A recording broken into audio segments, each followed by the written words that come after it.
motema etondi sami na posa na yo aba papa molimo nanga ezoganga koluka yo nana kotika te kotambola na yo osambo motema na ngai kolanda yo nana kolemba te kongumba mbela yo tina bomoi na ngai.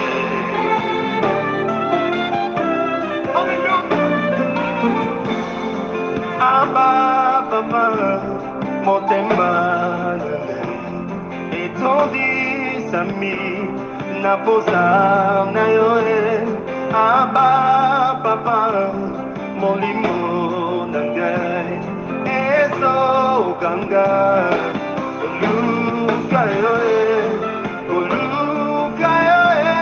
kana kotika te kotambola na yo posa motema na ngai kolanda yo ngana kolemba te kongumba mbela yo tina bomoi na ngai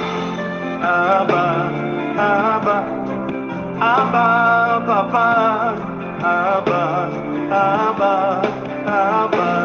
papa. Alléluia. Je dis à mon âme, cherche le Seigneur. Oui, mon esprit donne ses ordres à mon âme.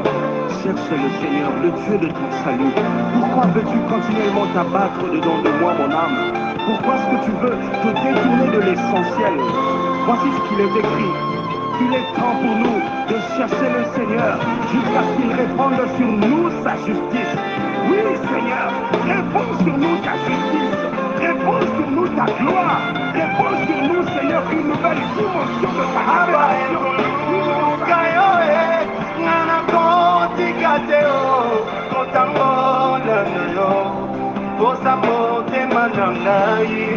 Kolanda yo ngana kolemba te kongumba mbela yo tina bomoi na ngai aba papa aba oh papa aba bisiba na ngai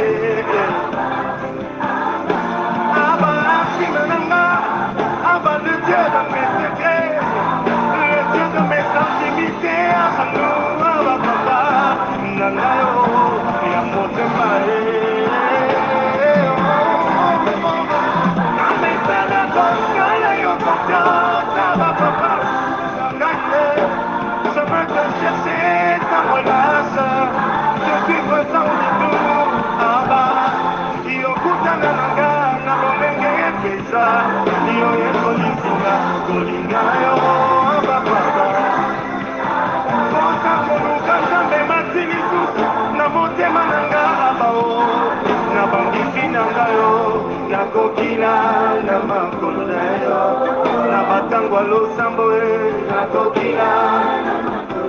Soki posa Nzambe mati motema soki bakalkila bomoto ezosimba te soki naza na posa mpona kokana na Yesu na makolo naluka nsambo yo naluka nzambe avi na ngai koluka yo kana kotika te kotambola na yo kosa motema na ngai aba kolanda yo nana kolemba te kongumba mbela yo tina bomoi na ngai. Est-ce qu'on peut le dire ensemble? Koluka yo, come on.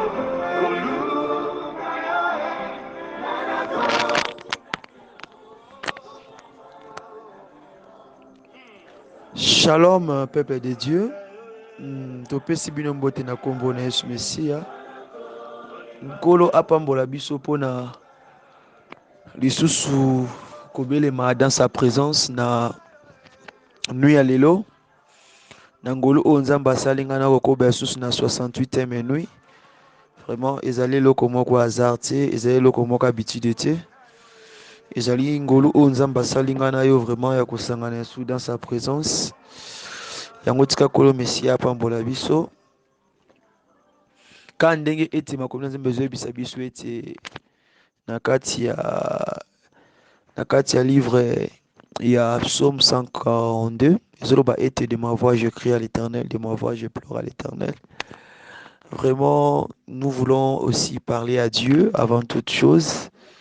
Parce que nzambe wana za malamu mingi oyo asali ngai na ngulu oyo apesi biso makasi vraiment ya kose réunir dans sa présence.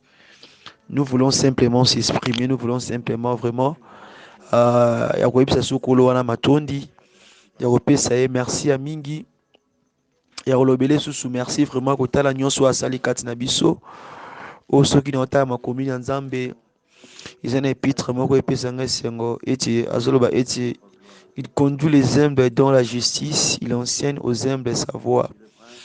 Humble aza mutu oyo amikitaka dans la présence de Dieu, aza mutu oyo azo tambola, azo pratiquer, azo mettre la parole de Dieu en pratique et la personne qui craint Dieu. Parfois, on se posera des questions, toujours bondela, toujours prier pour ma bala, pour ma voyage, pour la guérison, pour la mituka, pour la musala, mais nasuka lango pe moi to simbi pe yango au moins peut te super biloko to 50 ans métier. Mais ce qui me fait bien n'a pas ce que 50 ans belo même la comme certains zambé. Parce que quand j'adore Dieu, quand je lève son nom, quand je suis dans la présence de Dieu en train de dire à Dieu papa merci, soit j'ai levé parce que tu es bon, tu m'as donné la vie. Peut-être ton kumisa na ngai mo tala kabi moi na ndinga zawa na zangi mutuka. Azangi mbongo afuta ndako. Azangi mbongo banda ba faire mbongo banda business. Azangi mbongo ya kosala fête na libala. Azangi mbongo ya kotraiter dossier pour na voyage na ye. Alors, tant qu'on s'est adorer Nzambe, c'est là où Nzambe va comprendre que tel que tu es là, tu as besoin de ceci. Il faut faire ça automatiquement sans que osengi, sans que ndenge osengi, sans que yosenga yango, c'est ça. Donc l'adoration vient quand on s'approche dans la présence de Dieu, comme tout le verset dans le livre Psaume 25, le verset 9. Il conduit les humbles dans la justice, il enseigne aux humbles sa voie. Donc parfois, toko senga nzambe mapango mituka bilo to senga nzambe to simba ngote, mais quand on aura plaisir wana kolobela nzambe papa nous te disons merci, pas nous te lèvons nous te exaltons. C'est là qui peut-être azo connaît azo ba nini osenga sala avant osenga ye liboso na to pe na lobi na alléluia. Yango na tana osenga na bien-aimé ozo position malamu olobela na nzambe. T'en es fils que 2 minutes. Parle d'abord à Dieu. Parle à Dieu. Lobela nzambe selon oyo eza na kati ya motema na yo. Na tango oyo alingo zo position malamu. Talingo lobela nzambe. Talingo yebisa nzambe. Vraiment bondela bisike zami yo. Banda ko yebisa nzambe wana. Nzambe oyo avandi na ngwende na kiti ya bokonzi na ye. Yebisa kolo mesia oyo azoyoka biso. Lobela kolo mesia. Banda kotala bolamu ya nzambe oyo asali kati na bomoi na yo. Banda kotala c'est bien fait, peut-être okoki kolobele maloba mosusu oyo tanto ozalaki na posa oloba te, mais ntango otali kaka lolenge nzambe okamba yo, lolenge nzambe otambwisa yo. Alors banda kotala bolamu ya nzambe nini esengi olobela nzambe. Adore ce Dieu parce qu'il est merveilleux. Adore ce Dieu par rapport aux hommes na kati ya vina yo. Vraiment nga bisiko na zara maloba fort o yebisa mutu po. Ce que moi j'ai compris na carrière et ministère dans un que l'adoration. Quand tu adores Dieu, tu dois regarder ta vie. C'est tout. Alors biska na mona ratina yebisa mutu yebisa nzambe amabali kitoko yebisa nzambe azawe yebisa nzambe azangu sabi tete. Parce que quand yo moto tala kaka ke bo moi na yo tala vie na yo ndenge yo ko adorer nzambe. Qu'est-ce que tu peux parler à Dieu? C'est ça. Les mots clés. Le mot clé de l'adoration, c'est ça. ntango talika vie na moka ntango talika ndozali ntango talika banzelo leka nango donc yo moko ozwa sujet ozwa na ba mot ozwa na ba parole na ba phrase alors quand bisiki ezwami yo je te nazosenga na yo kaka obanda komitala olobela sikoyo nzambe bondela bisika ezwami yo lobela nzambe wana adore ce Dieu parce qu'il est merveilleux amalamu mingi yebisa nzambe yebisa kolo mesia aza malamu mingi. Et Seigneur Jésus, nous sommes à toi, nous sommes réunis devant toi Seigneur Jésus, pour te dire que tu es merveilleux, pour te dire que tu es le roi des rois, Père de gloire. Oh Yesu Messia kumamana yo sanjola mana yo nekto mana libanga la tala baba na kembo makasi na ngai longa la ngasena Jésus eleki bomoninga nakoki te kobomba nawe mpona bolamu oyo osali mpona bolamu oyo osali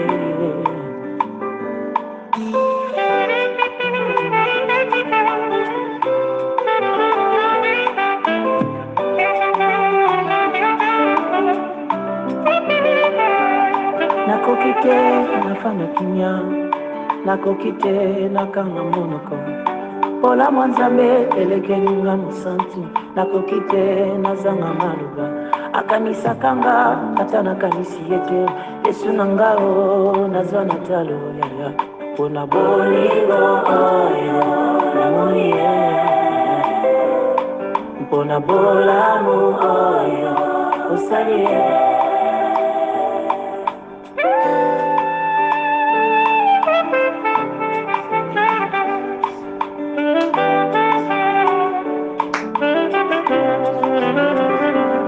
basuje nyonso eza nango valable soki olingi osanjola nzambe basusu basanjola ye mpona lipa basusu banetola ye mpona mbongo suje nyonso eza nango na ntina a condition ke ozala mosantu yaya mpona bolamu oyo osali ye mpona bolamu oyo osali ye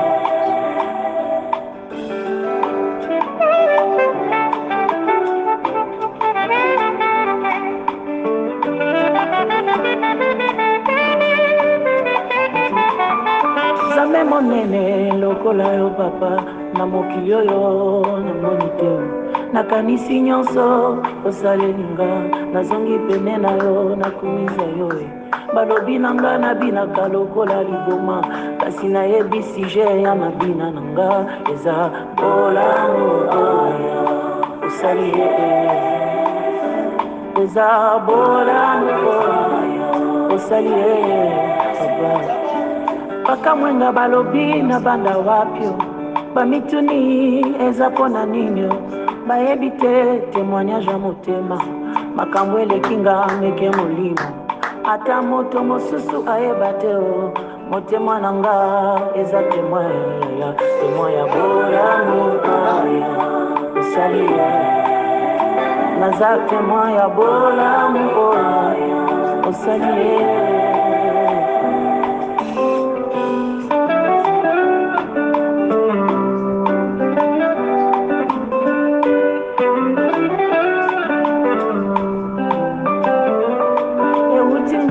mozinga motema ebiminga kino monoko nalingi nakanga kasi nakoki te motema na nga esi etondi na bolamu na nzambe na libota to mpe na sante na nga nayeba bolamu oyo osali nayeba bolamu oyo osali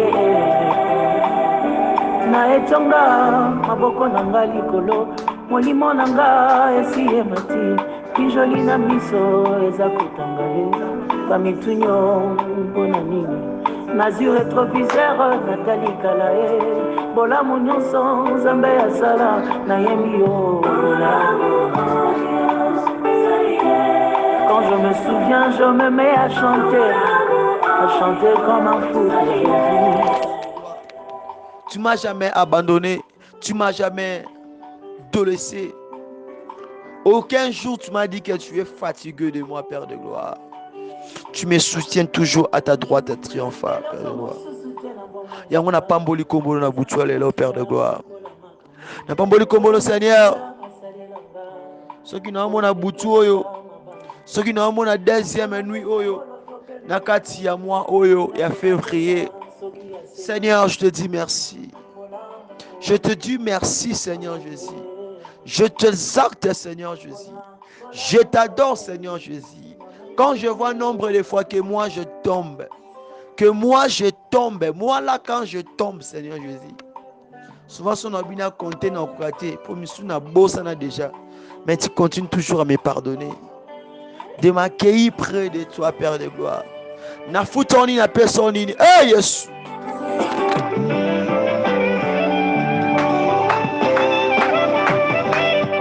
Yahweh, Yahweh, olongi motema olongi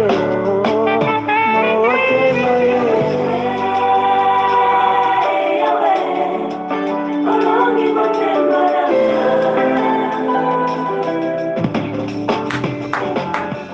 Yahweh, Yahweh, olongi motema olongi motema ya mosantu na yo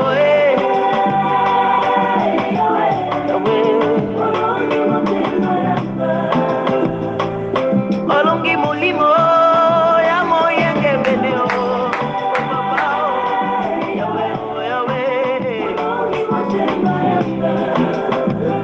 nakomoti kozalanga nakomokoma lokola yo ya papa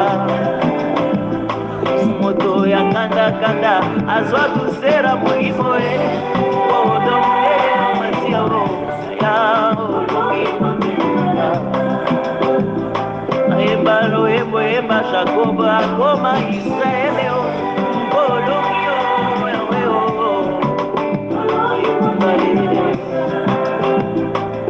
makambo yango elikili kaka sina bisala ndekolio yawe likambo yango elilisi kaka sina lobisala ndekolio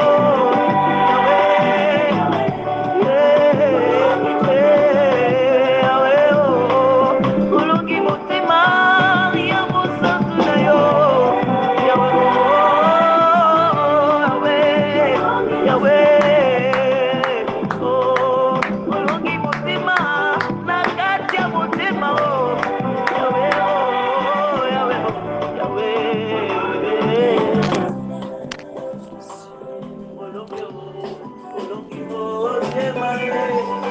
Nabisio parfois au senga nzamba apeso de asalo grâce oza makoki tozana makoki to apambona mosala osala po somba lopango somba mutuka po bala to po banda musala biskoti kaki CV to po na dossier no voyage wana mais parfois au monde eko makati zo ya non c'est pas dit au kata ko bondela adore même Dieu. Adore Dieu. Adore. Dis à Dieu merci. Juste que merci. Toi, PCMI. Toi, Namingo PC, t'es comme Tondi. Comme Tondi. Kaka c'est ma Tondi. C'est ma Tondi.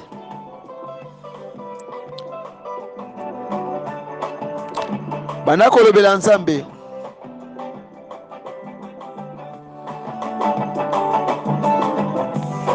yebisa nzambe wana za malamu mingi aza malamu aza bolingo papa na kembo lobela kolo Yesu Mesia nalingi bisika ezwami oyo tala siko na kati ya libota na otala ndenge otamboli otala bisika okomi oyebisa nzambe wana ke na bomoi na ngai na bomoi na yo soki ete nani mosusu yebisa yawe nagumbameli yo naye koeleve yo naye koexalte yo oyo eza deuxième nuit na kati ya mwa oyo mais tokomi na 68e nuit. Ce n'est pas facile. Parfois bimako kende kote kozongi olexi journée moko très difficile client ezalaki te car 2 ou 3 clients tantôt kendaki mpe na mosala ozali lelo oyo salaire ebima mais mbongo ebimi te oza senti ke délaissé oza abattu tantôt osalaki mwa activité moko mais epesi mabe na suka nango. Cela n'est pas dit que ta vie s'arrête là, non. Parle à Dieu.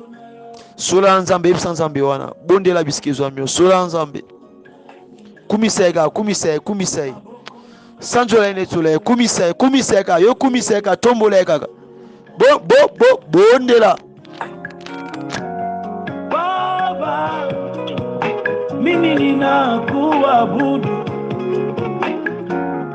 mkombozi mwema mimi ninakuabudu mbele yako nainama mimi ninakuabudu mikono yangu nainua mimi ninakuabudu Baba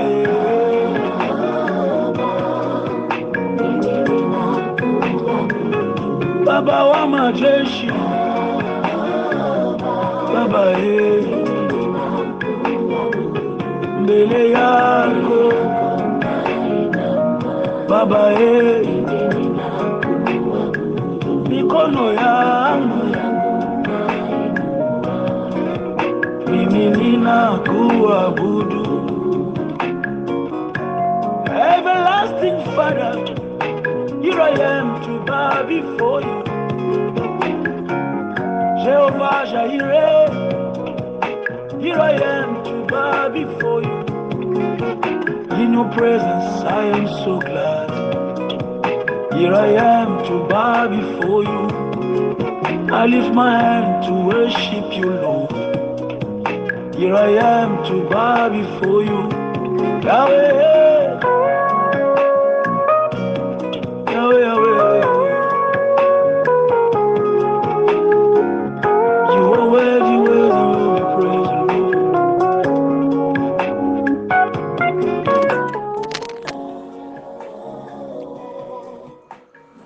Na ntango oyo motu moko azoyoka message oyo ntango akumisa nzambe parfois esala esengo koyoka requête ya boye adore Dieu, exalte Dieu, élève son nom, adorons lui. Mutu mosusu azoyoka yango esengo na ntango surtout papa wana mama na esali bagout. Pourquoi? Parce que azalaki mpe lokola yo à l'époque abanda kolila nzambe apesa libala nzambe apesa mosala nzambe apesa voyage nzambe apesa ye afungolela aporte minene atonga acrée baentreprise ya minene sika awa akóma nango achange requête ya babondela akomaka moto aworship God akomaka moto aonetola moto aosanjola. C'est ça moto mosusu na ntango oyo nde requête ya kitoko mpona ye yango wana. Alors tantôt yo ezobeti olibaku frère Paul na butu makasi bongo na 23h yango tokota prière à combat. Non, non, non, non. D'autres choses, tout ce qui est en sala selon Ega. Alléluia. Bonne de la bisque, ils ont combo na Yesu.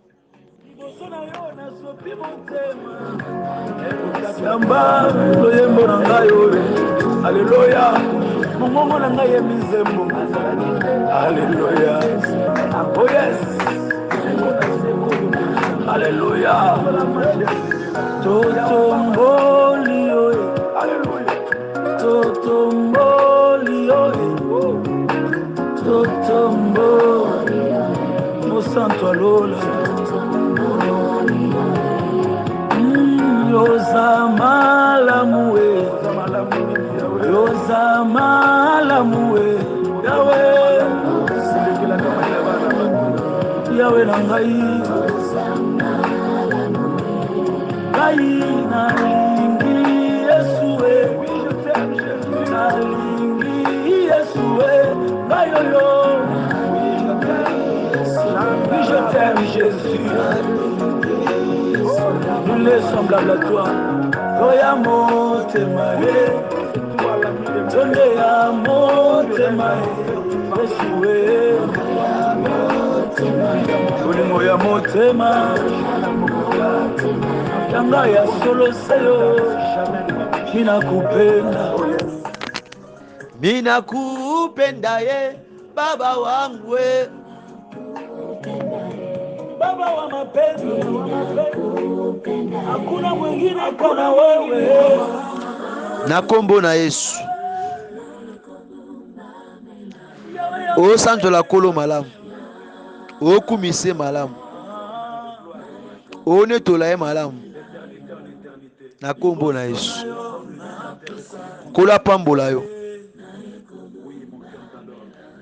kola pambola yo na façon adore Nzambe, kola pambola yo sika awa azoyebisa Nzambe ozotika moment oyo tolingi tobanda ya exaltation epuis na butwa lelo na oyo kosala lobi na baprojet na wana ndako na maboko na nkolo ezosa kola atambwisa akamba abomba abatela tobonde na kombo na Yesu. Banda kolobela Nzambe, banda koyebisa Nzambe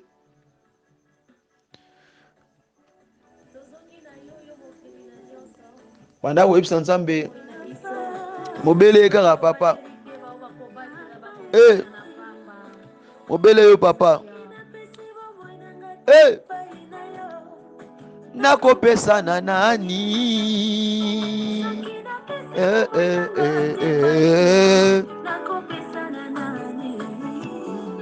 Yesue Yesue Yesue kololanga soki okangoli Nzambe nani mosusu soki okangoli Nzambe nanga nani mosusu kobele yo papa kobele yo papa kobele yo papa kololanga.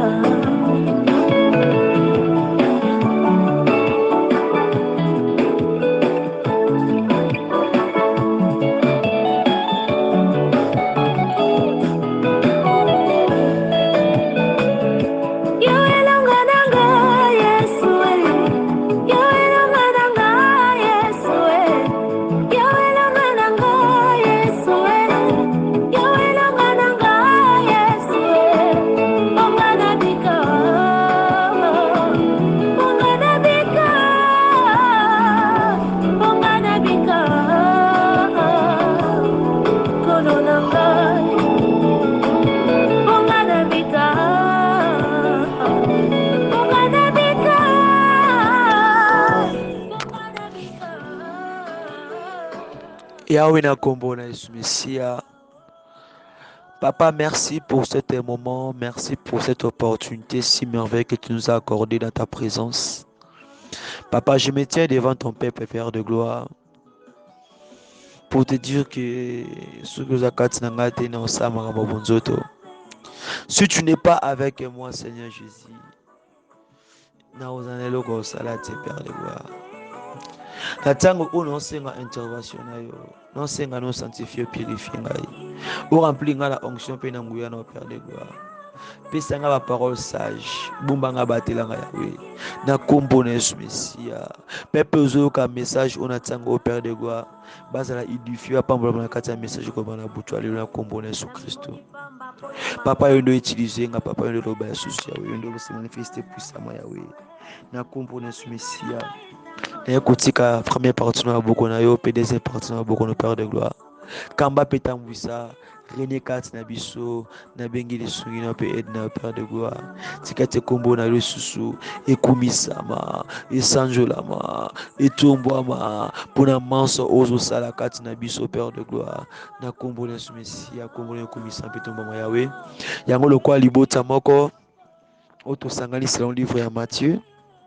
Où était là où 2 ou 3 sont réunis dans le nom de notre Seigneur Yeshua Mashiach. ete yaza katikati na bato wana kolo apambola yo pona volonté pona komipesa pona kosedone lisusu vraiment pona kolanda ba programme na biso. Vraiment merci à mingi koba pena ko partager ba audio ba vidéo pona lokumu na nkolo Yesu Mesia. Vraiment kolo akamba atambwisa biso parce que oeza buta makambo oeza butu esengi photo bikla lobo na nzambe oeza butu nzambe azoloka motema moto mon sincère. Vraiment na kombo na Yesu Mesia. Que Dieu nous bénisse et sans plus tarder nous allons passer dans la lecture. Nous allons lire la parole de Dieu vraiment avant autre chose. Parce que sans lui, tozalaka batuyama loba ebele mais misala ezati. Vraiment. Kola pambola biso.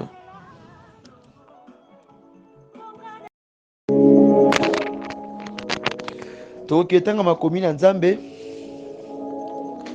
Tosimba na kati ya livre. Il y a 1 Samuel chapitre 9, le verset 1er, tina 27e verset. Et totanga le verset 25, tina 27. Puis na kati ya livre ya Proverbe chapitre 31, le verset 26, 28, 27. Proverbe chapitre 3, le verset et chapitre 13, je m'excuse, le verset 3. Ainsi que dans le livre à Luc chapitre 1er, le verset 2, le verset 7, 20. Totangi makomi na kolo Yesu Mesia. Tozui na kati ya livre 1 Samuel chapitre 9. Totangi makomi na Nzambe na kombo na Yesu Mesia. Talobi na kati ya livre 1 Samuel chapitre 9.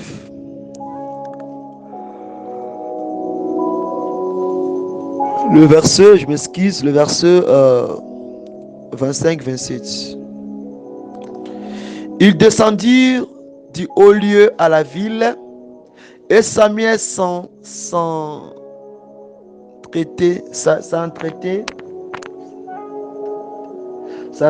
avec Saoul sur le toit. Puis il s'élèverait de bon matin et dès l'aurore, Samuel appela Saoul sur le toit et dit: Viens, et je te laisserai partir. Saoul s'éleva et il sortit tous deux, lui et Samuel. Quand il fut descendu de l'extrémité de la ville, Samuel dit à Saoul: Dis à ton serviteur de passer devant nous. Et le serviteur passa devant. Arrête-toi maintenant, reprit Samuel, et je te ferai attendre la parole de Dieu. Kolo a pambola biso. Tokesu na kati ya livre ya Proverbe chapitre 31. Proverbe chapitre 31, le verset 26-27. Totangi na kombo na Yesu Mesia.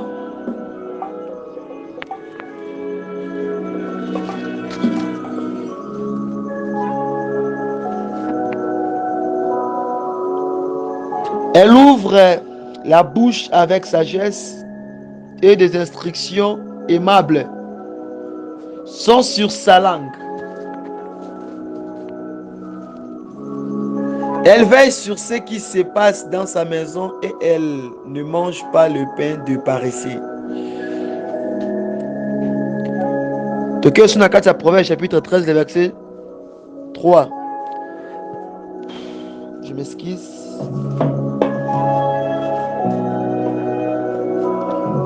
Celui qui veille sur sa bouche garde son âme. Celui qui ouvre des grandes lèvres court à sa perte. La parole de Dieu, nous continuons le même message. Otobanda Kinango, si les rapporteurs divisent les amis. Alors l'autre continue à point de tchèque kolobela. Et tout au bas suprêmement na bouchoa lelo. Na point autoba qui ses alliés Prends bien soin de tes projets et ta vision. Prends bien soin de tes projets et de ta vision. Alléluia. C'est ça notre sujet à Boutol Tokolobela avant tout et bako Kindeko se reposer les sous. Alors Tolobela qui sur les rapporteurs divise les amis. Qui est les rapporteurs? Les rapporteurs au Tolobela c'est quelqu'un qui a l'esprit de contrôle. Autrement dit des mots de contrôle. Alléluia. Mais si biso été yeba kozwa soin ya malamu ya kobatela projet na yo ainsi que ta vision. Alléluia. Alors, awa to comprendre d'abord que par rapport à projet na vision que oza soin na malamu to comprendre que awa des mots de contrôle nde azawana aotala mutu wana te. Misu na eze pas mutu wana te. Awa des mots de contrôle, c'est-à-dire avant d'ina kwe na ye, mais mutu oyo azana ba projet na vision ndake ko lukasko des mots de contrôle abetela yi. Alléluia. Aïe c'est que mon nia za na moto banda tolinga somba lupango et na olinga na investir, na olinga na somba voiture, na olinga na somba vestir wana, na olinga na somba produit cosmétique wana, na somba bilo msoin pour na sakati ba faire na ngai banda ko tambola. Alors que si azolo ba makambo nyonso muto azobisa makambo wana atuni ete akipepe te pe makambo ngo pe etali ete. Mais azobisa biso que prends bien soin de tes projets et ta vision. To mwana kati livre 1 Samuel ezalaki na mwana ya Kis o kombone Saul. Saul abimaki mpona ke koluka banese papa na ye, papa na bongusaki banese biboele héritage na bango. Alors nanza bana okende Saul alembaki, il y avait la fatigue, mais ba fournirait sur be fort yena serviteur papa na ye. Alors tant ba fournir be fort ba komaki na ville o esengi bakuta na mosali ya Nzambe, bakutaki pena mosali ya Nzambe balie makambo ekanaki très bien, mais tango ekomi na likambo ezalaki vision topé oyo Nzambe réservaki pour Samuel, pour Saoul, je m'excuse. Alors sautant le verset 25 à 27 au moins que quand l'homme de Dieu voulait parler à Saoul, à Senga na Saoul et l'homme que fais passer ton serviteur. C'est-à-dire que ba projet na yo, ba vision makambo musozo o sala. Soki nanu okomi na fin na yango te, soki nanu réussir yango te, ne sois pas pressé à kobanda ko proponger koloba di n'importe quoi, parce que ça peut t'ouvrir des portes d'entrée. Alléluia. C'est pour cela il faut bien veiller sur tes projets et ta vision. Alléluia. Yango mona été na kati ya livre à Proverbe 31 26 27. Et ici bisoni azo fongola monoko, il ouvre sa bouche. Donc mutu azo fongola monoko wana avec sagesse. Alléluia. Avec sagesse.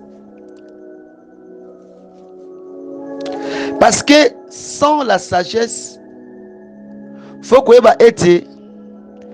tu ne connais pas vraiment, pratiquement, l'état d'âme de Moutozo qui a abordé ma projet, ma vision. Alléluia. Est-ce que Aza all together, est-ce que Aza elongo na makambozo ebisai? Ok, obetela mutu musuba projet ba makambozo lingo sala, mais mutu Aza même idée na ote. Mutu route Aza ko contribuer même pas ilo na kati ya projet, na kati ya vision na yo. Alléluia.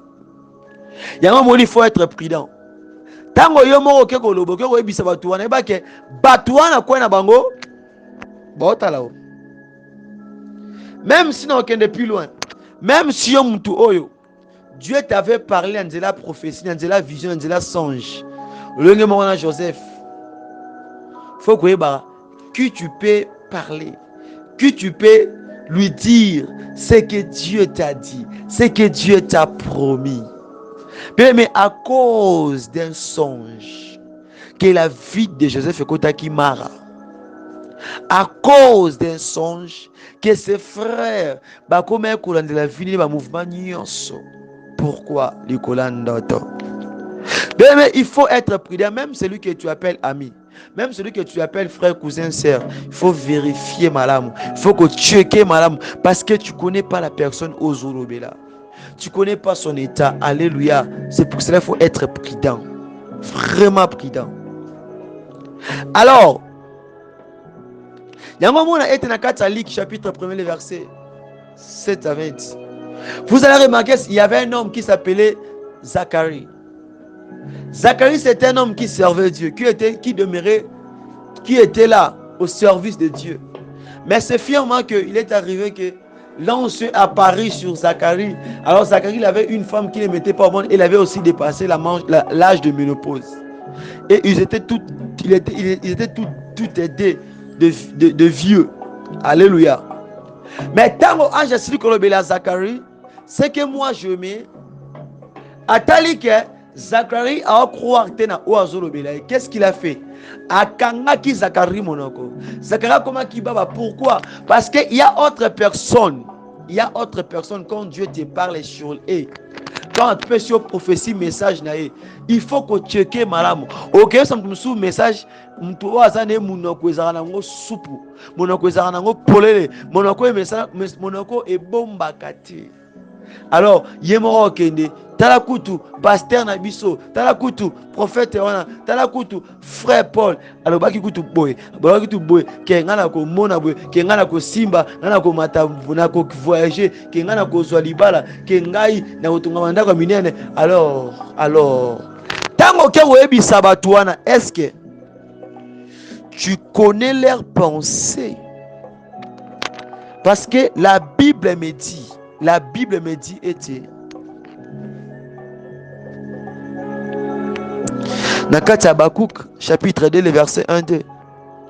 Il dit que j'étais à mon poste avant d'aki na poste avant qui tenta kende ko proposer ko ba makambu o tanto nanukuta amoni accomplissement na ngoti. Alléluia. Tango zo kende ko ebisa batu musuma kamba vino batu o tanto bakoza appliquer to bakoza la pe introduite na kati ya dossier na kati ya likambu oyo zela wana. Okeno par exemple ma fulani bonjour boni wa malamu ya ngape na bien ma fulani on yaza kamite na okende da passeport maki na la ka visa na somba billet na bimana kende. Tu connais le cœur de la personne que Zolobela. Le cœur de l'homme est torturé, le cœur de l'homme est mauvais. L'esprit de contrôle monsieur bandakatango yomoko ke ko aborder. OK ko ebisa batu musuma kamba koloba tena munoko na yo. C'est là où d'autres esprits de contrôle, d'autres démons de contrôle nde ba telemaka na vie ya mutu mususu. Alléluia. Yango tango zo ebisa banguna no ke ete batala nzamba ebisi. Nzamba lobi boye abia osala boye tango zo ebisa bango, rappelle-toi bien. Bango bako vanda yeba malo bango yeba ete batu wana bako vanda. Tant bako vanda, tes ennemis là vont commencer à dire mais il priait, il partait tous les matins. Chaque matin, il part prendre le bread. Akenda kozoma porteka. Atambusa biloko. Alors, yalo ba ete nzamba olongoye na vie wana. Zamba apese mutuka, zamba apese lopango, zamba o restaurer bo moine, zamba apese ndako azoluka, oyo ziba mikolo ziba moi. Alors o mona ete bandoki bazuna bango sujet oyo bayeba kite. Oh bah Satan qui même nango, c'est pour cela que le peuple de Dieu il faut être très souple, il faut être très prudent. Toute personne n'est pas à kolobe la maramusus o lo bana munoko na yo. Faut go garder. Faut la fermer. Alléluia. Banguna ba vani babite ayelo bakete. Leur pasteur bakete na ne o ba banda ye o mata OK poto. Ye o bala yo zo guérison. Yo construit banda kwa minene. Pourquoi? Tango yo propager le bi déjà bongo bo sanke mutozo ebisan déjà ayoka ki sous forme genre ba message oyo yo ke déjà ko publier yango pa batu. Alors tango comme appelle mon kolango benzamba sanzamba osala tenzamba na premier temps Parce que quand Nzamba lobino appelle sur professeur, appelle sur bilaka, appelle sur songe, vision, révélation, mobile. Pour nous, on est pas que les jours où il y a Costa, ça dépend que de lui. Ça ne dépend pas de toi. Yo qui bomba le col à Bakouk. Chapitre 2, le verset 1er 2. Oyo suit message bomba. Oyo qui a bomba kanan. Examine ce que tu peux dire, ce que tu ne peux pas dire. Alléluia. Alléluia. C'est pour cela la Bible nous dit Nakati a livre à Proverbe chapitre 13. Le verset 3. Celui qui veille sur sa bouche garde son âme. Celui qui ouvre des grandes l'œuvre court à sa perte. Vous comprenez? Ah, c'est bien que autre chose n'est pas bon. Yakolo bakayango. Autre chose, autre message à toi n'est pas bon. Tantôt que tu ne connais pas son état d'âme. Alléluia. C'est ainsi que tango kamaloba oyo na osenga na yo ozwa ekatela otelema. Otelema pourquoi? Parce que l'ennemi qui te combat, il te connaît. Sauf que ce que dernier temps oyo yomo ke komiteka. Yebi sanzambe appelle ça yo la maîtrise, appelle sur le discernement, appelle sur la discrétion. Abombo na sia bazele parce que oza tout le temps t'es exposé na kaya munguna. Alléluia. Et avant de prier, faut comprendre ceci selon Jacques 1er. Jacques 1er 3 4.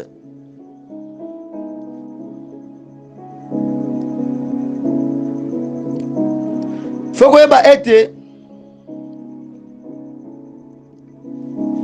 faut que ko la kozwa sous soin ya monoko na yo moko. Alléluia.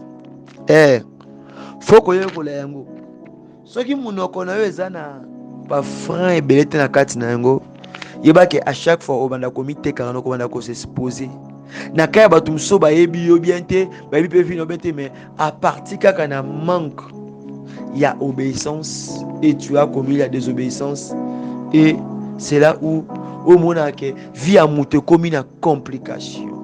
Alléluia. Il faut être prudent, j'insiste.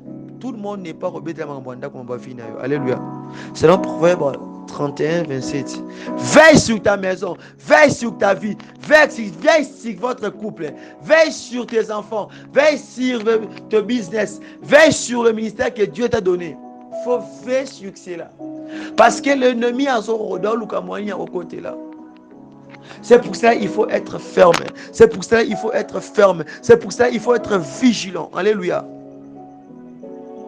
Il faut être vraiment ferme. C'est ainsi que nous voulons prier.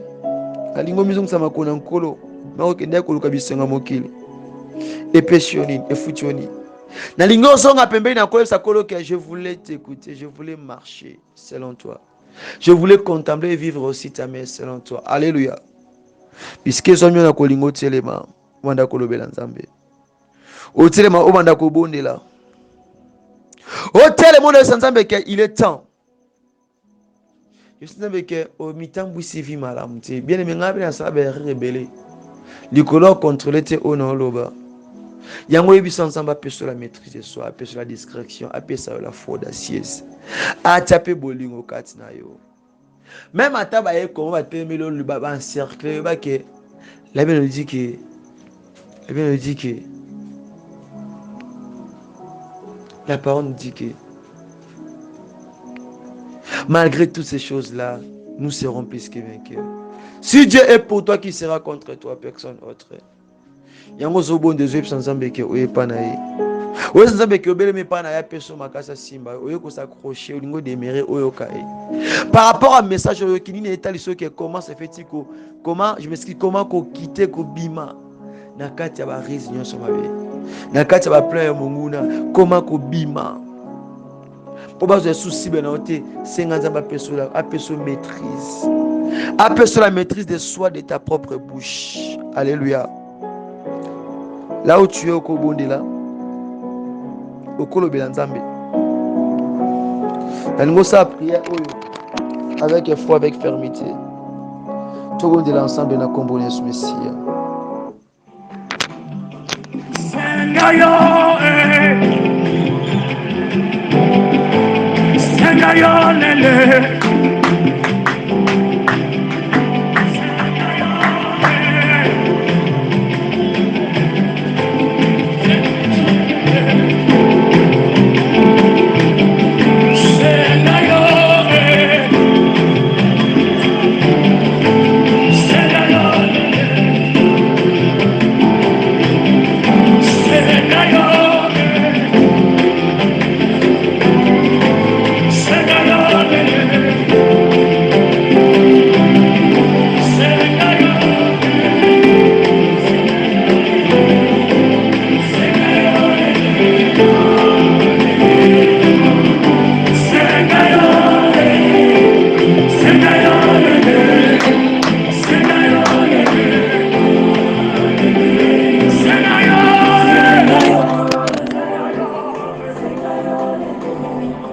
Appelle le Saint-Esprit, et bisa l'Esprit Saint.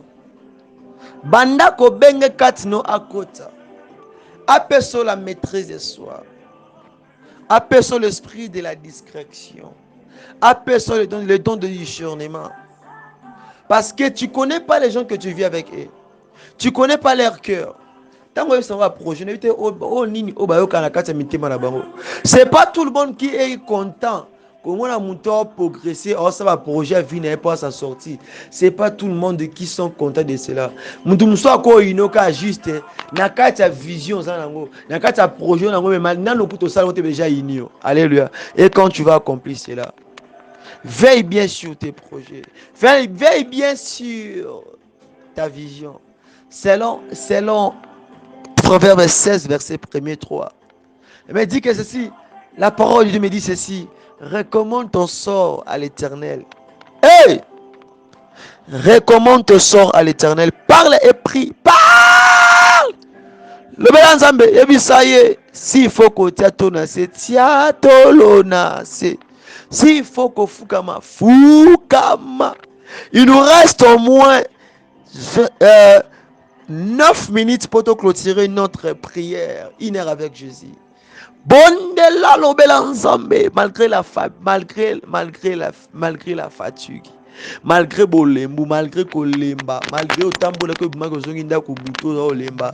Non, yebisa ta parole moko. Yebisa ta parole moko, rababa shindele bossa. Bondela kombo na Mesia. Eh!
Papa, kota ba projet nanga.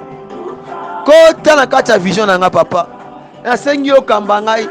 Na ba projet nanga, na ba vision nanga papa. Talisanga le positif et le négatif.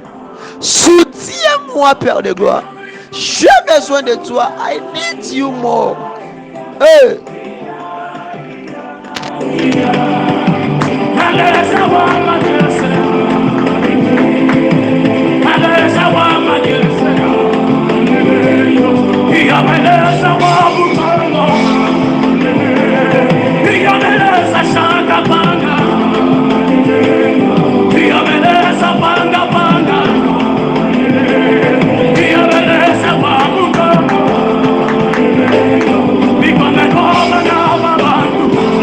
We belong.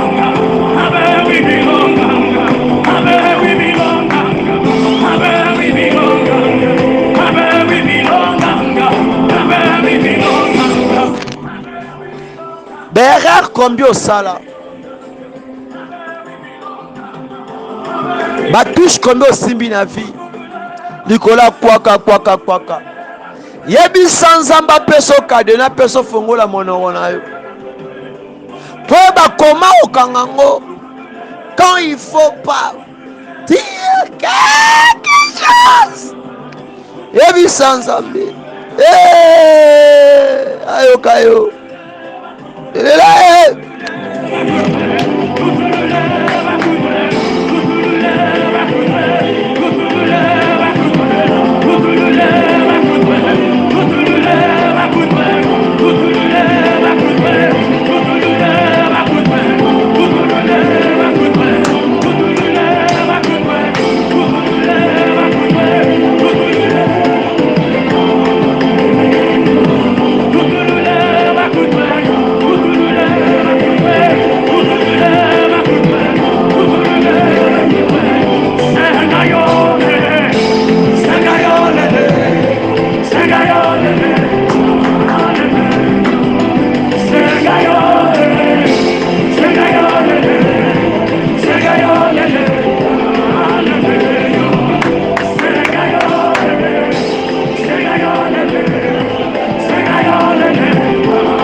Il nous reste au moins 4 minutes.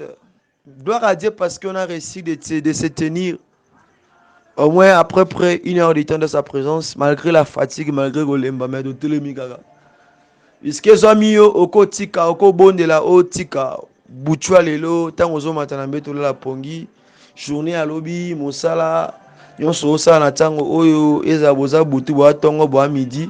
Tout ce que tu veux commencer de faire là maintenant, dis à Dieu seulement que tu viens à lui et au sein la prière et action de grâce au sein la prière au sein Nzamba protéger Batela ainsi que peut qu'au bon de la paix pour na œuvre au Nzamba pambola pesa makoka pesa moyen pambola ministère pambola œuvre au tout bon début sur le long na component Messia selon psaume 23 le verset 1er suisse.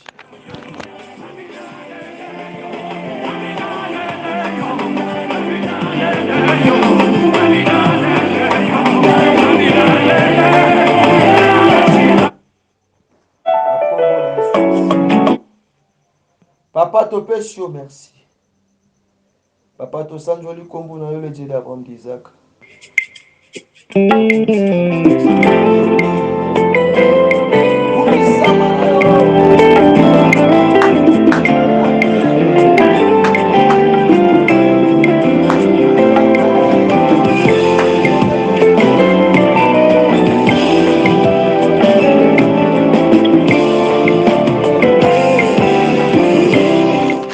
Yawe na kombo na Yesu Mesia. Papa na pamboli kombo na yo.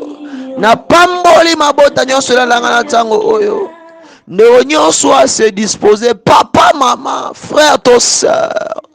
Tous les membres na quatre ministère de la repentance et serviteurs et servantes de Dieu. Partout va recevoir message au Père de gloire. La parole de Dieu me dit que toi tu es le Père éternel. Toi, tu es le Père des nations. Papa, veille et protège. Veille et protège. Veille et protège. Papa, n'a pas de nation abona yo. Pouvoir pour eux, Père de gloire. Namoko alobi, namoko alobi, misubano tongo, misubano moi. Papa, oli boni chama yo pe sama koki obatela. Yango do tombo li gombolo katina biso, Père de gloire. Na kombo na Yesu. Yango na senge pa na Yahweh. Nasenge pa na tango o Yahweh yo kamba yo bomba biso na buchwa lelo pe na moko alobi na kotika tous les serviteurs et servants de Dieu qui te servent en esprit et en vérité, protège eux, augmente, bénis-les abondamment, ainsi que ceux-là qui sont rétrogradés qui sont déjà tombés, relève-les aussi. Et tes brebis perdues, Père de gloire, ramène-les, Seigneur, dans ton troupeau, Père de gloire. Et je laisse toutes les personnes qui n'ont pas de la force, qui sont abattues, Père de gloire. Assiste-les, sois avec eux et tellement au sala. Tellement au loba. Tellement s'est manifesté. Asengi loboko nangu ya na kombo na Yesu Messia. Bomba biso zana biso longo. Tikate les projets de paix de bonheur à partager à moko na moko. Penatiki service de nation boko na pena mitiki nation boko na yo. Pambola mosalo ki ne musiki et avancer. Ono sozoluka musala zoluka lopango azoluka. Ndako azoluka bonga ba faire azoluka a voyager azoluka libala guérison papa yo pesa moko na moko sala yango na kombo na Yesu Messia ndeto bondeli tikete sema bongo na kombo na Yesu Messia lokwa libuta moko tobi susu. Merci Seigneur Jésus-Christ de Nazareth kolo apambola moko na moko mokolo malamu midi malamu butu malamu na Yesu Messia. Que Dieu vous bénisse. C'était votre humble serviteur, le frère Paul Boaka Sawan Nyatango Oyo. Comment on a partagé le vidéo, le message pour la gloire de Dieu. Que Dieu vous bénisse. Bye bye. Shalom.